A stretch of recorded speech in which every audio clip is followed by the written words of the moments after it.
Hey, good morning my dear friends and students. I am Sadna and all of you enjoying mathematics and science with me. नेहमीप्रमाणे enjoy करता maths आणि science, hereditary आणि evolution सगळ्यांचा concept clear झाला का? तर चला बघूया हेरिडिटरी आणि इव्होल्यूशनचा सगळ्यात महत्त्वाचा कन्सेप्ट क्लिअर केला, पण तुम्हाला बोर्डाला पेपरला आन्सर्स लिहायचे, ते पण तुम्हाला तुमच्या भाषेत लिहिता आले पाहिजे, थोडी सायन्सची लँग्वेज इथे यूज करता आली पाहिजे. तर कसे लिहायचे आन्सर्स आणि कसे मिळवायचे पैकीच्या पैकी मार्क्स 5 आउट ऑफ 5 तुम्ही आतापर्यंत बोर्डाचे पेपर बघितलं तर ह्या चॅप्टरला जवळजवळ 5 ते 6 मार्काचं वेटेज आहे. म्हणजे तुमचं हेरिडिटरी आणि इव्होल्यूशन हे जे चॅप्टर आहे ते आतापर्यंत 5 to 6 मार्क्ससाठी लास्ट आपण 5 इयर्सच्या प्रिव्हियस क्वेश्चन पेपर मी पण बघितले आहे, तुम्ही पण बघितले आहे. तर तुम्ही जर विचार केला तर 5 ते 6 मार्काचं जे आहे या पूर्ण टोटल चॅप्टर मधून तुम्हाला पेपरला हे विचारलं गेलं. त्याच्यामुळे हे खूप इम्पॉर्टंट आहे आणि सगळ्या कन्सेप्ट छानपैकी क्लिअर केलाय, त्याच्यामुळे तुम्हाला काही अडचण येणार नाही. हा जो फर्स्ट क्वेश्चन आहे ना तो साधा सुद्धा क्वेश्चन नाहीये. तुम्ही प्रिव्हियस इयरच्या क्वेश्चन पेपर चाळल्या तर बऱ्याचदा ऍक्टिव्हिटीच्या फॉर्म मध्ये हा जो क्वेश्चन आहे तो विचारला गेलेला आहे. बघा, मार्च 2019 मध्ये आणि जुलै 2022 मध्ये सुद्धा 2 मार्क्ससाठी तुम्हाला हा क्वेश्चन विचारला गेलेला आहे. तुम्हाला काय दिलेला आहे, असा बॉक्स दिलेला आहे आणि इथे तुम्हाला 4 ऑप्शन्स लिहायचे आहे. Evidence of evolution, evidences of evolution मध्ये आपण काय काय बघितलं? Yes, we saw morphological evidences, anatomical evidences, embryological evidences, palaeontological evidences, या सगळ्या एव्हिडन्सेसचा आपण अभ्यास केलेला आहे. कनेक्टिंग लिंक बघा, मॉर्फोलॉजिकल वगैरे हे सगळं. मग तुम्हाला ह्या 4 पैकी कुठल्याही एकाचं काय करायचं, इथे आन्सर लिहायचं आहे. तुमच्या लक्षात येत नसेल तर तुम्ही जर आपलं याच्यामध्ये गेले, टेक्स्ट बुक मध्ये गेले तर आपल्याला एव्हिडन्सेसचा आपण अभ्यास केलेला आहे की टीचर हे उत्तर नेमकं आलं कसून, कारण काही मुलांना समजतच नाही की अरे आपण हे जे आहे हा प्रश्न नक्की कुठून विचारला गेलेला आहे. तर हा जो प्रश्न आहे तो इथून विचारला गेला आहे. दिसतंय तुम्हाला? बघा, हे आहे तुमचे इव्होल्यूशन. इव्होल्यूशनचे तुम्हाला एव्हिडन्सेस विचारले आहे. हे तुमचं इव्होल्यूशन आहे. ओके, इव्होल्यूशन मध्ये तुम्हाला एव्हिडन्सेस ऑफ इव्होल्यूशन हा टॉपिक विचारला आहे. मग पहिला जे एव्हिडन्स आहे ते मॉर्फोलॉजिकल एव्हिडन्सेस. बघा, इथे तुम्हाला काय करायचं आहे, मॉर्फोलॉजिकल एव्हिडन्सेस लक्षात ठेवायचं आणि हे सगळं डिटेलमध्ये एक्सप्लेन ऑलरेडी केलं आहे. पुढे तुमचं मॉर्फोलॉजिकल झाल्यानंतर तुमचे अनाटॉमिकल एव्हिडन्सेस. बघा, अनाटॉमिकल आतून स्ट्रक्चर सेम असतं तुमचं. वेस्टिगल ऑर्गन हे पण एक एव्हिडन्सेस आहे. त्याच्यानंतर तुमचं पॅलेंटॉलॉजिकल एव्हिडन्सेस आहे. अशा पद्धतीने हे पॅलेंटॉलॉजिकल एव्हिडन्सेस आहे. कनेक्टिंग लिंक हे सुद्धा एक एव्हिडन्स आहे. आणि शेवटचं जे तुमचं आहे एम्ब्रियोलॉजिकल एव्हिडन्सेस, म्हणजे आतून जे आहे ह्या सगळ्यांची रचना काय असते तुमची सेम असते. हेच तुम्हाला काय करायचं आहे या आन्सर मध्ये इथे लिहायचे आहे. आणि मग असाच प्रश्न तुम्हाला हाच क्वेश्चन काय विचारला आहे तुमच्या फर्स्ट एक्सरसाइज मध्ये इथे विचारला आहे. आणि या प्रश्नाचं आपल्याला काय करायचं आहे, इथे अशा पद्धतीने आन्सर हे लिहायचं आहे. ठीक आहे, लक्षात आलं? तुम्हाला प्रश्न कुठून आला, उत्तर कुठून मिळालं हे सुद्धा मी एक्सप्लेन केलेलं आहे. That is evidences of evolution. कुठे 6 एव्हिडन्सेस आहे. मग मॉर्फोलॉजिकल आहे, मग तुम्ही इथे लिहा अनाटॉमिकल एव्हिडन्सेस. अनाटॉमिकल तुम्हाला जे आठवतील त्या अनाटॉमिकल एव्हिडन्सेस. Okay okay. त्यानंतर इथे काय दिले आहे, similarities in bones of structure. Palaeontological evidences आहे. एम्ब्रियोलॉजिकल एव्हिडन्सेस आहे, म्हणजे तुमच्या जे आहेत ते वेगवेगळे अॅनिमल्स आहेत ते त्यांच्या प्रायमरी एम्ब्रियो स्टेज मध्ये काय असतात, सेमच दिसत असतात. मग टॉर्टॉइस दिले, त्यांनी पिग दिले, आपण दिलेलं ह्युमन बिंग दिलेलं आहे, वेगवेगळे अॅनिमल दिले. Embryological evidences. ठीक आहे, जरी 5 दिले असेल तर तुम्ही बाकीचे पण हे तेच. आता हे काय दिलेलं आहे तुम्हाला, similarities in bones in structure. त्याच्यानंतर कनेक्टिंग लिंक पण काय आहे तुमचं एक एव्हिडन्स आहे. कनेक्टिंग लिंक, त्याच्यामध्ये कनेक्टिंग लिंक वरती तुम्हाला मी अगदी डिटेलमध्ये समजावून सांगितलं आहे. त्याच्यानंतर अजून काय आहे तुमचं वेस्टिगल ऑर्गन पण काय आहे एक एव्हिडन्सेस आहे. Vestigial organ. ठीक आहे, अशा पद्धतीने हे एव्हिडन्सेस आहे. Morphological, anatomical, embryological, connecting link, vestigial organ आणि पॅलेंटॉलॉजिकल असे 6 एव्हिडन्सेस तुम्ही छानपैकी लक्षात ठेवायचे. इथे 4 दिलेले आहे आणि हे 2 आहे. ठीक आहे, 2 आउट ऑफ 2 मार्क्स तुम्ही मिळवायचे आहे. लक्षात ठेवायचे हे 6 कुठून लिहायचे आहेत. 6 तर तुमच्या लक्षात राहिले असेल. ओके, आता आपण बघणार आहोत आपला क्वेश्चन नंबर 2. क्वेश्चन नंबर 2 मध्ये काय दिलंय, read the following statement and justify same in your on words. तुमच्या स्वतःच्या भाषेमध्ये काय करायचं तुम्हाला हे आन्सर इथे लिहायचं आहे. Read the following statement and justify the same in your on word with the help of suitable example. म्हणजे व्यवस्थित एक्झाम्पल्स देऊन काय करायचं तुम्हाला या प्रश्नाचं उत्तर एक्सप्लेन करायचं. 2 मार्क्ससाठी किंवा 3 मार्क्ससाठी आन्सर इन ब्रीफ आहेत. हे काय आहे तुम्हाला ब्रीफ मध्ये, म्हणजे जास्त पण खूप मोठे पान भरून नाही लिहायचंय, तुम्हाला थोडंसं ब्रीफ मध्ये आन्सर लिहायचं आहे. खूप छोटं पण आन्सर नाही लिहायचं, खूप मोठं पण आन्सर लिहायचं नाही. आपल्याला पेपरच्या दृष्टीने समजा 2 मार्क्सचा प्रश्न आहे तर 4 पॉईंट्स आले पाहिजे, 3 मार्काचा क्वेश्चन ते 6 पॉईंट्स आले पाहिजे. हे साधं सुद्धा लक्षात ठेवायचं आहे. मग आता पहिला जो क्वेश्चन तुमच्या समोर आहे दिसतोय हा, human evolution begins approximately 7 crore years अगो. असं का म्हणतात की माणसाच्या उत्क्रांतीची सुरुवात ही 7 कोटी वर्षापूर्वी झाली, असं का म्हटलं जातं? ह्या प्रश्नाचं उत्तर आपल्याला काय करायचंय आता डिटेलमध्ये. असं का म्हणतात? आपण म्हणतो ना सायन्स मध्ये काय असतात, गिव्ह रिझन्स असतात. प्रत्येक गोष्टीमध्ये आपल्याला कारण द्यावं लागत असतं. हे असं का, ते तसं का, त्याला 4 कारण किंवा 2 कारण काय जे असेल ते सुटेबल द्यावं लागणार आहे. मग असं का म्हणतात रे की ह्युमन इव्होल्युशन जे आहे ते 7 कोटी वर्षापूर्वी झालेलं आहे. ठीक आहे, चला बघूया या क्वेश्चनचं आन्सर की जो तुम्हाला 2 और 3 मार्क्स साठी गिव्ह रिझन मध्ये विचारला जाऊ शकतो, आन्सर इन ब्रीफ मध्ये विचारला जाऊ शकतो, कुठेही विचारला जाऊ शकतो. So it is very important. So student, let's see the answer of this question and write down in your notebook with me. So student, this is our first question. First question आहे human evolution began approximately 7 crore years ago. माणसाची जी उत्क्रांती आहे 7 कोटी वर्षापूर्वी झाली असं का म्हणतात? आता तुम्ही एवढं मोठं जे आन्सर आहे ते पाहून घाबरून जाऊ नका. खूप सिंपल आहे, छोटे छोटे पॉइंट्स आहे, लक्षात ठेवायचं. याच्यातले कुठले 4 पॉइंट्स तुम्ही लिहिले तरी तुम्हाला मार्क्स मिळणार आहे, पण ते कुठले 4 पॉइंट लिहायचे त्याला समजून घ्या. तर सगळ्यात पहिले तुम्हाला माहिती आहे ह्युमन इव्होल्युशन होण्याच्या अगोदर जे डायनासोर होते या पृथ्वीवरती काय होते, डायनासोर होते. ते डायनासोर नष्ट झालेले आहे. कधी? Last dinosaur disappear approximately 7 crore years अगो. जर तुम्हाला पहिला पॉइंट हा जर आठवला, मनाने लक्षात ठेवायचं अरे ह्युमन इव्होल्युशन जे आहे ते 7 करोड इयर्स अगो झालेलं आहे. मग तुम्ही पहिला पॉइंट काय करायचं, लक्षात कसा ठेवायचा ट्रिकने, 7 करोड इयर्स अगोदर सगळ्यात पहिले काय झालं, 7 करोड इयर्स अगोदर सगळ्यात अगोदर तुमचे डायनासोर नष्ट झालेले आहे. मग तुम्ही पहिल्या पॉइंट मध्ये काय लिहिणार, that is dinosaur get exist. तुमच्या भाषेतल्या dinosaur get disappear before 7 crore years, approximately 7 crore years ago हे डायनासोर नष्ट झाले होते. त्याच्यानंतर हा पहिला पॉइंट आठवला तर लिहा, नाहीतर डायरेक्टली पण आठवेलच. 7 करोड वरूनच पहिला पॉइंट लिहायचा की अरे 7 करोड इयर्स वर्षापूर्वी सगळ्यात पहिले काय झालं होतं, डायनासोर नष्ट झाला होता. त्याच्यानंतर पुढे काय झालं आहे, monkey like animals evolve from the lemur like ancestor. आपण जे आहे मंकी जे आहेत, मंकी कोणापासून तयार झाले तर लेमर नावाचा जो अॅनिमल होता, तुम्हाला मी पिक्चर वगैरे दाखवलेला आहे याचं, जो तुमचे जे मंकी आहे ते मंकी कोणापासून तयार झाले, तुमचे लेमर लाईक अँसेस्टर, हा त्यांचा काय आहे पूर्वज आहे, यांच्यापासून तयार झालेला आहे.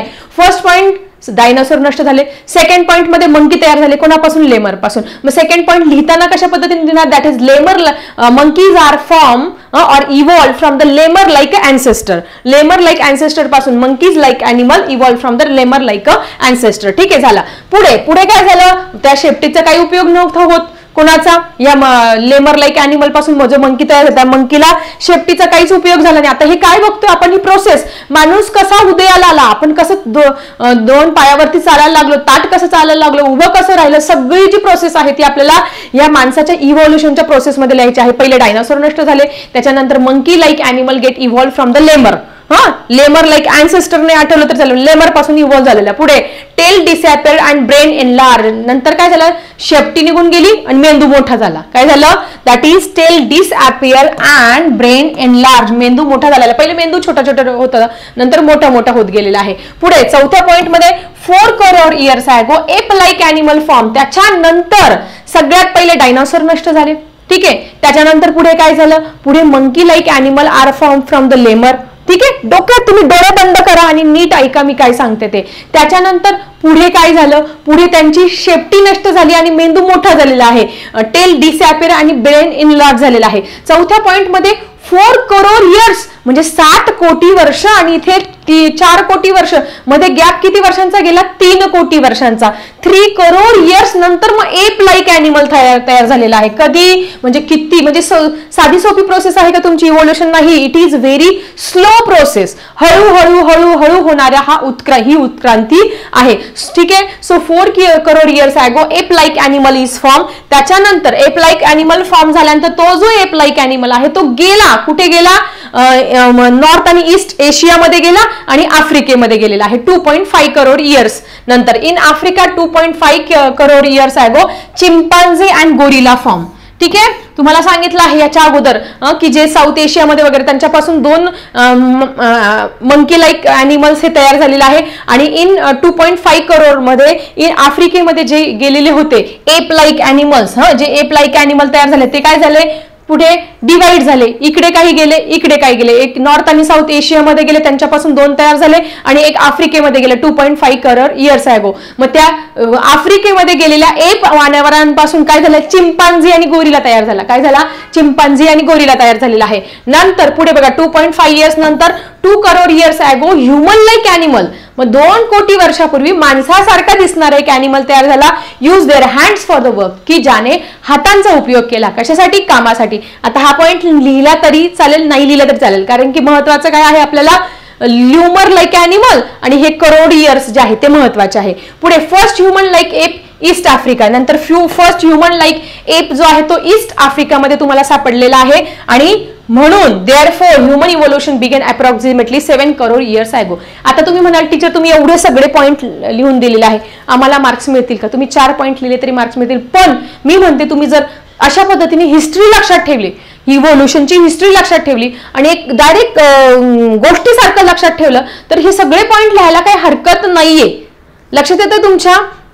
आता इन शॉर्ट तुम्हाला स्टोरी पण लक्षात आली असेल की आपल्याला हे सगळं काय करायचं, स्टोरी सारखं लिहायचं आहे की 7 असं का म्हणतात, human evolution began approximately 7 crore years. तर फर्स्ट पॉइंट मध्ये लिहायचं dinosaur get disappear before 7 approximately 7 crore years ago. Then monkey like animal is from the evolve from the lemur like ancestor. त्याच्यानंतर काय झालेलं आहे, टेल गेट डिसअपियर, त्याची शेपटी नष्ट झाली, मेंदू मोठा झालेला आहे. ठीक आहे, इथपर्यंत क्लिअर. त्याच्यानंतर पुढे काय झालं आहे बघा, 4 करोड इयर्स अगो त्या मंकी लाईक अॅनिमल पासून एप तयार झालेला आहे. काय तयार झाला, ape. And that ape goes to the north and south Asia and Africa. मग तो आफ्रिकेमध्ये गेलेला आहे आणि 2.5 crore years ago chimpanzee and gorilla are form. आणि या चिंपांझी आणि गोरिला पासूनच मग काय तयार झाला, ह्युमन लाईक अॅनिमल हा 2 करोड इयर्स अगो तयार झालेला आहे. ठीक आहे, फर्स्ट ह्युमन लाईक एप जो आहे तो कुठे सापडला, तर तुमचा फिल इन द ब्लँक्स मध्ये पण विचारला जाऊ शकतो, ईस्ट आफ्रिकामध्ये हा सापडलेला आहे. सो अशा पद्धतीने व्यवस्थित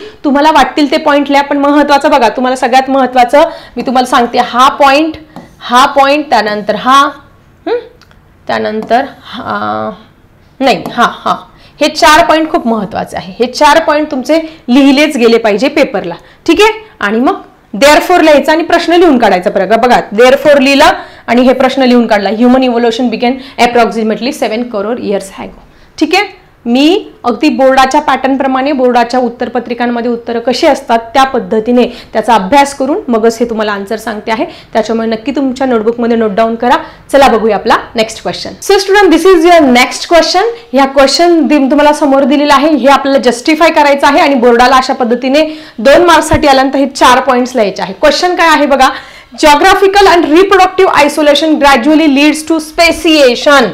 जॉग्राफिकल आणि रिप्रोडक्टिव्ह आयसोलेशनमुळे स्पेसिएशन का होत असतं याचं तुम्हाला काय करायचं, या प्रश्नाचं समर्थन करायचं आहे. स्पेसिएशन म्हणजे काय, सगळ्यात महत्वाचं नवीन स्पेसिस तयार होणे.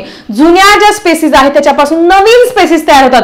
टायगर पासून टायगरचे कप तयार होत असतात, लायन पासून त्याचे पिल्ल तयार होत असतात, तुमची कॅट पासून किटन तयार होतात, डॉग पासून पपीज तयार होतात. हे काय आहे, हे सगळं स्पेसिएशन आहे. ह्युमन पासून बेबी बॉय किंवा बेबी गर्ल जन्माला येत असते, स्पेसिएशन. मग पहिल्या पॉइंट मध्ये काय लिहायचं तुम्ही, स्पेसिएशनची डेफिनेशन लिहायची आहे. That is species. What is mean by species, formation of new species from fertile species. त्याच्या ज्या फर्टाईल स्पेसिस आहे त्याच्यापासून स्पेसिस तयार होणं याला आपण काय म्हणत असतो, स्पेसीज म्हणत असतो. स्पेसिसची डेफिनेशन, स्पेसिएशन म्हणा किंवा पहिले काय करायचं, स्पेसिसची डेफिनेशन किंवा स्पेसिएशनची डेफिनेशन पण काय आहे तुमची, हीच आहे. What is mean by speciation. सगळ्यात पहिले काय करायचं तुम्ही ह्या प्रश्नाचं उत्तर लिहिताना स्पेसिएशनची डेफिनेशन लिहायची. Formation of new species from the fertile species, त्यांच्या फर्टाईल स्पेसिस पासून. मग आता ह्या तुम्ही म्हणाल की म्हणजे ह्या त्याच पाहिजे, नॅचरलीच पाहिजे. म्हणजे फॉर एक्झाम्पल लायन आणि टायगर यांचा हायब्रिड व्हरायटी चालणार नाही. जसं मी तुम्हाला एक्सप्लेन करत असताना कसा टिगोर तयार झाला, लायनेस घेतली आणि फिमेल लायनेस घेतली आणि तुमचा मेल टायगर घेतला, त्यांच्यापासून टिगोर तयार झाला. जसं घोडापासून आणि गाढवापासून खेचर तयार झाला, त्या स्पेसिस चालणार, त्या हायब्रिड स्पेसिस आहे. स्पेसिएशन म्हणजे आपल्या रिप्रोडक्टिव्ह ज्या स्पेसीज आहे, फर्टाईल ज्या स्पेसीज आहे, त्याच्यापासून नवीन स्पेसीज तयार होणे. तुम्हाला एक्झाम्पल सांगितलं मी, डॉग पासून पपीज तयार होणं, कॅट पासून किटन तयार होणं. सो फर्स्ट याच्यामध्ये काय लिहिणार तुम्ही, डेफिनेशन लिहिणार आहात, speciation, formation of new species एवढं लिहायचं आहे, दुसरं काहीच नाही. Formation of new species. त्याच्यानंतर सेकंड पॉइंट कडे जाणार आहोत आपण. Each species grows in specific geographical condition, their food habitat, reproductive ability and period is different. प्रत्येक जी स्पेसीज आहे, साधी गोष्ट आहे, उंट जो आहे तुमचा वाळवंटात राहत असतो, जे अॅनिमल्स आहेत त्यांच्या अंगावरती दाट केस आहेत, ते कुठे बर्फाळ प्रदेशामध्ये आहे.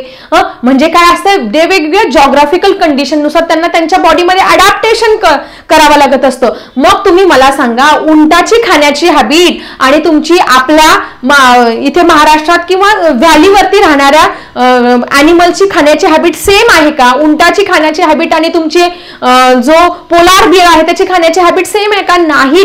तो उंट 4-4, 5-5, 6-6 महिने जरी पाणी मिळालं नाही तरी तो जिवंत राहू शकतो. तसं आपण जिवंत राहू शकतो का? नाही जिवंत राहू शकत. म्हणजे डिफरंट जॉग्राफिकल, जसं तुमची थंडी आहे, पाऊस आहे, जसं भौगोलिक तुमचं वातावरण असणार आहे त्याच्यानुसार प्रत्येक प्राण्याची तुमची खाण्याची हॅबिट, फूड हॅबिटेट वेगळी असणार आहे, रिप्रोडक्टिव्ह ॲबिलिटी सगळ्यांची वेगळी असणार आहे आणि पिरियड इज ऑल्सो डिफरंट. म्हणजे प्रत्येकाला रिप्रोडक्शनचा पिरियड सुद्धा काय असणार आहे तुमचा, डिफरंट असणार आहे. मग सेकंड पॉइंट मध्ये तुम्ही लिहिणार आहात, that is each species grows in different specifical geographical condition. वेगवेगळ्या जॉग्राफिकल कंडिशन मध्ये वाढत असते. ह्या ज्या स्पेसीज आहे त्या वेगवेगळ्या जॉग्राफिकल कंडिशन मध्ये, इथे स्पेसिफिकच्या ऐवजी डिफरंट जॉग्राफिकल कंडिशन लिहिलं तरी चालणार आहे.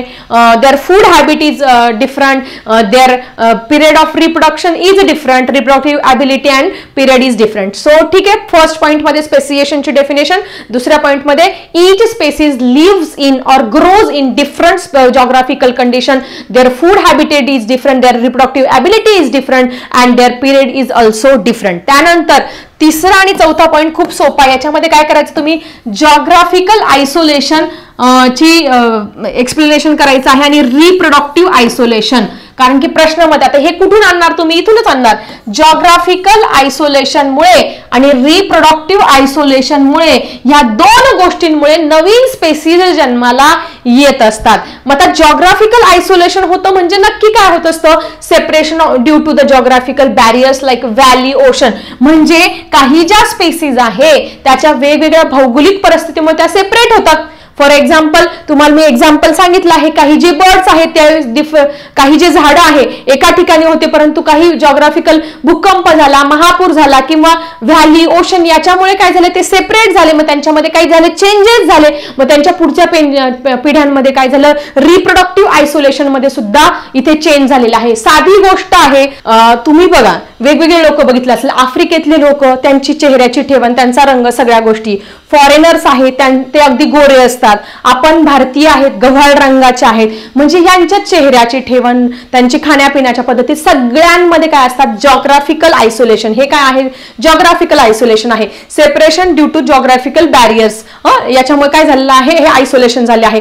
पण त्याच्यामुळे त्यांच्या रिप्रोडक्टिव्ह म्हणजे त्यांच्या रिप्रोडक्शनच्या ज्या आहेत जेनेटिक जे मटेरियल आहे, जेनेटिक ज्यांचे डीएनए, आरएनए यांच्यामध्ये सुद्धा चेंजेस होत असतात. अँड स्ट्रक्चर ऑफ जेनायटल ऑर्गन्स मध्ये पण काय होत असतं, त्यांचे चेंजेस होत असतं आणि त्यामुळे स्पेसिएशन, नवीन स्पेसीज जन्माला येत असतात. तुम्हाला सांगितलं, भारतीय व्यक्ती आहे आणि एक फॉरेनर आहे, दोघांचं लग्न झालं आहे, त्यांची जी मुलं आहे ते नॉर्मल तुमच्या भारतीय व्यक्तीसारखे नसणार आहे, ते गोरे जन्माला येणार आहेत, गोरे जन्माला येणार आहे किंवा त्यांच्यामध्ये वेगवेगळ्या स्पेसीज म्हणजे त्यांच्या रिप्रोडक्टिव्ह किंवा जेनायटल मटेरियलमध्ये काय होणार आहे, चेंजेस होणार आहे. आणि त्याच्या पद्धतीने त्यांच्या पिढ्यांमध्ये अशा पद्धतीने चेंज होत जाऊन स्पेसिएशन हे होणार आहे. सो अशा पद्धतीने जॉग्राफिकल आयसोलेशनमुळे आणि रिप्रोडक्टिव्ह आयसोलेशनमुळे काय होत असतं, तुमचं स्पेसिएशन होत असतं, नवीन स्पेसीज काय येत असतात, जन्माला येत असतात. आणि पाचव्या पॉइंट मध्ये देअरफॉर लिहायचा आणि हा जो प्रश्न आहे तो पूर्ण तसाचा तसा लिहून काढायचा आहे. मग शॉर्टकट ट्रिक काय लक्षात ठेवायची, याची शॉर्टकट ट्रिक तुम्ही अशी लक्षात ठेवायची आहे की पहिल्या पॉइंटमध्ये काय करणार, तुम्ही डेफिनेशन लिहिणार आहात. कशाची, स्पेसिएशनची डेफिनेशन.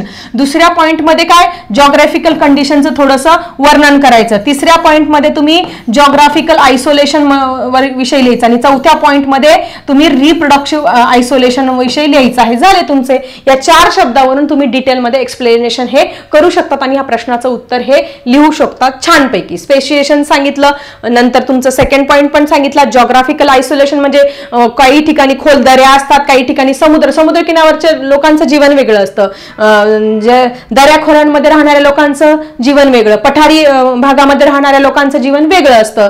ठीक आहे. So geographical isolation means separation due to the geographical barriers like valley ocean.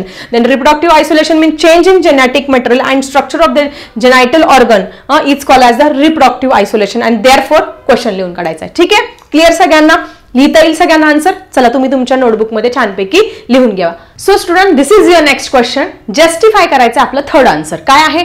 Study of fossil is an important aspect of study of evolution.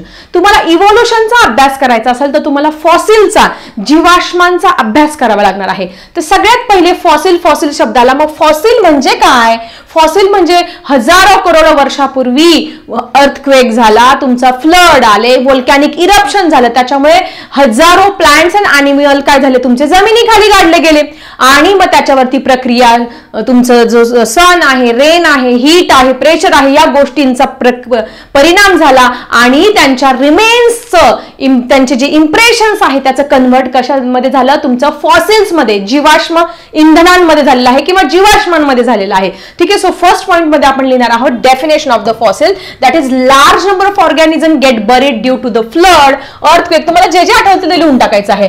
Flood, earthquake, volcanic eruption, landslide, okay, etcetera. Such organism their remains convert into fossil. आणि त्यांचे जे remains आहे, जे remains म्हणजे काय, त्यांचे ठसे, त्यांच्या हाडांचे ठसे, त्यांच्या पूर्ण बॉडीचे ठसे, याचं कन्व्हर्जन कशामध्ये झालं, फॉसिलमध्ये. सो फर्स्ट पॉइंट मध्ये तुम्ही, that is large number of organism get buried due to the flood, earthquake, volcano, etcetera. Such organism their remains convert into fossil. So फॉसिलची डेफिनेशन लिहा तुम्ही फर्स्ट पॉइंट मध्ये.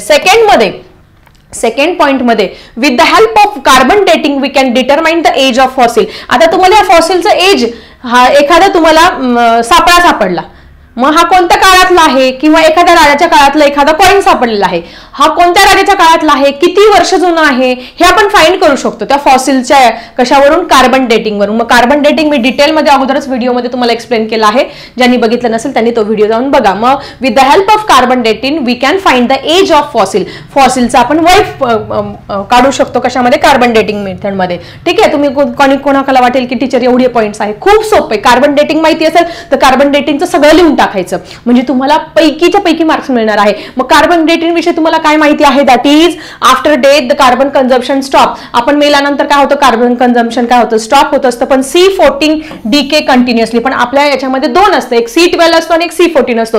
C14 हा continuously कमी होत जात असतो. ठीक आहे. फोर्थ पॉइंट मध्ये कोणते दोन कार्बनचे प्रकार आहेत ते लिहा. C14 is a radio active and C12 is non radio active. C14 काय असतो, तुमचा रेडिओ ऍक्टिव्ह असतो, त्याच्यामध्ये तो हळूहळू आपण मेल्यानंतर कमी होत जात असतो. आणि C12 आहे तो स्टॉप झालेला असतो, तो नॉन रेडिओ ऍक्टिव्ह आहे. मग काय होणार आहे, या C14 आणि C12 काय होणार आहे, रेशो काय होणार आहे, कमी जास्त होणार आहे.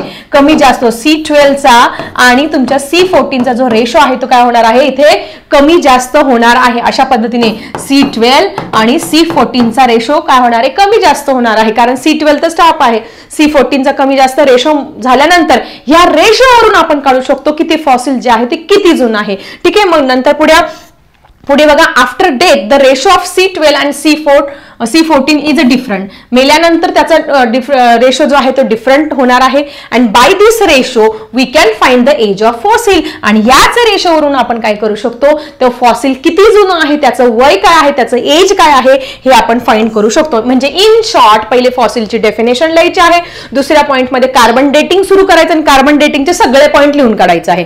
कळलं.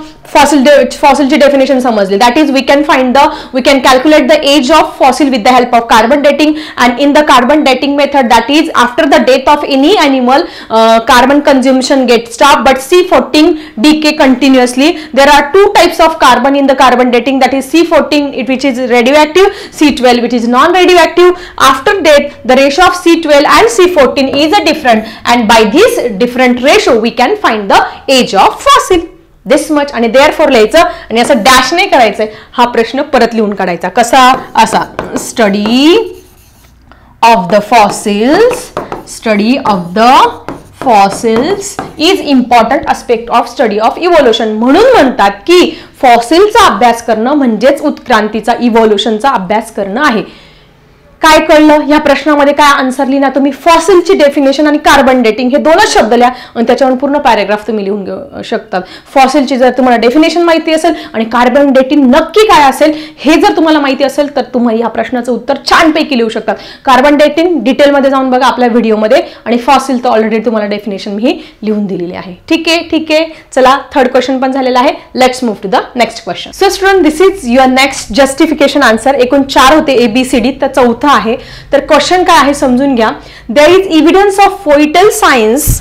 आता बघा इथे तुमच्या पुस्तकामध्ये ना थोडं करेक्शन आहे, ते तुम्ही करेक्शन लक्षात घ्या. तिथे फेटल हा शब्द अगोदरच्या पुस्तकांमध्ये, पण तिथे फेटल नाही, फोइटल सायन्स आहे. फेटल म्हणजे हानिकारक. मग त्या प्रश्नाचं उत्तर आपल्याला त्या अर्थाने नाही लिहायचं. इथे फोइटल म्हणजे एम्ब्रोलॉजिकल एव्हिडन्सेस, म्हणजे गर्भावस्थेमध्ये असं शब्द घ्यायचा. त्याच्यामुळे तुम्ही तुमच्या पुस्तकामध्ये जाऊन करेक्शन करायचं आहे. हा, ठीक आहे. कारण याचा मी अभ्यास करून मगच सांगते तुम्हाला. There is an evidence of foetal science among the chordates. म्हणजे कॉर्डेट्स जे आहेत सगळे, जे पृष्ठवंशीय ज्यांना पाठीचा कणा आहे असे सगळे जे प्राणी आहेत त्या सगळ्यांचा एक कॉमन अँसेस्टर एम्ब्रोलॉजिकल एव्हिडन्सेस मध्ये असेल असं सगळ्यांचं म्हणणं आहे. मग यातला तुम्हाला आन्सरचं जस्टिफिकेशन द्यायचं आहे. किंवा याला अजून दुसऱ्या प्रकारे पण प्रश्न विचारला गेला आहे. Among the different chordates there are embryological evidences. म्हणजे तुमचे कॉर्डेट्स म्हणजे पृष्ठवंशीय प्राणी जरी वेगवेगळे असेल, हत्ती वेगळा दिसतो, तुमचा कुत्रा वेगळा दिसतो, तुमचं मांजर वेगळं दिसतं, तुमची गाय वेगळी दिसते, माणूस वेगळा दिसतो, त्याच्यानंतर तुमचे रेप्टाइल्स वेगळे दिसतात, अँफिबियन वेगळे दिसतात, पण त्यांचा सगळ्यांचा ओरिजिन काय आहे? एक आहे. त्यांचा एम्ब्रोलॉजिकल एव्हिडन्सेस आहे असा प्रश्न आपल्याला विचारला आहे.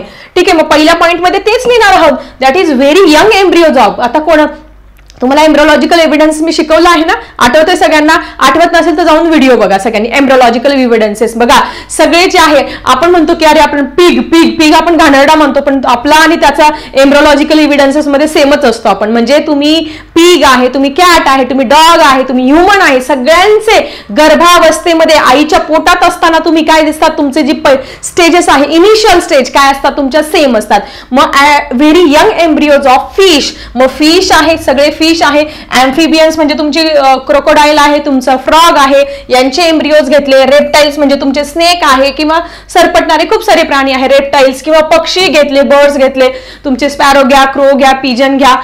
मॅमल्स आपण घेतलं, काऊ, बफेलो वगैरे. Shows similar structure in early stages. या सगळ्यांच्या अर्ली स्टेजेस मध्ये काय असतं? सिमिलर स्ट्रक्चर असतात. मग पहिलं सेंटेन्स तुम्ही काय लिहिणार? That is very young embryos of कुठले कुठले?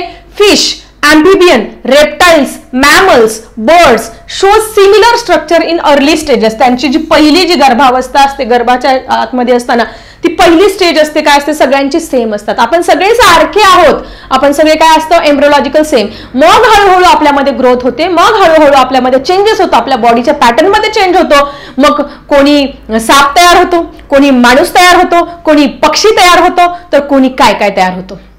कोणी फिशेस तयार होतात, कोणी रेप्टाइल्स, कोणी क्रोकोडाईल तयार होईल, कोणी फ्रॉग तयार होईल, पण सगळ्यांच्या इनिशियल स्टेजेस काय आहे? तुमच्या सेम आहे. ठीक आहे. After further growth they have different patterns. मग हळूहळू त्यांच्या बॉडीमध्ये काय होतात? वेगवेगळे पॅटर्न्स येतात आणि त्यांची बॉडी रचना चेंजेस होतात. Therefore the initial similarity between vertebrate embryos it is evidence of evolution. म्हणजे तुमचे सगळे जे व्हर्टिब्रेट्स आहे, म्हणजे पाठीचा कणा असणारे, द इनिशियल सिमिलॅरिटी त्यांच्यामध्ये काय आहे? सुरुवातीची पहिली जी स्टेज आहे, तुम्हाला बघा त्या डायग्राम मध्ये 1, 2 आणि 3 स्टेजेस दाखवले होते. मी तुम्हाला पाहिजे तर ती पिक्चर परत एकदा दाखवते. The initial similarity between vertebrates embryos is हा काय आहे? तुमचा इव्होल्यूशनचा एक पुरावा आहे. Therefore all these things shows that they have common ancestor for vertebrate class. म्हणजे तुमच्या पृष्ठवंशीय प्राण्यांचा जो कॉमन ancestor आहे तो एकच आहे असं त्यांचं म्हणणं आहे. आणि therefore लिहून शेवटी काय करायचं आहे, आपला प्रश्न जो आहे परत एकदा लिहायचा आहे. there is काय लिहिणार पुढे, there is evidence of fetal science, म्हणजे एम्ब्रियोलॉजिकल बरं का, fetal science among chordates. हे परत लिहायला विसरू नका शेवटी, म्हणजे तुमचा एक पॉइंट पुन्हा व्यवस्थित होणार आहे.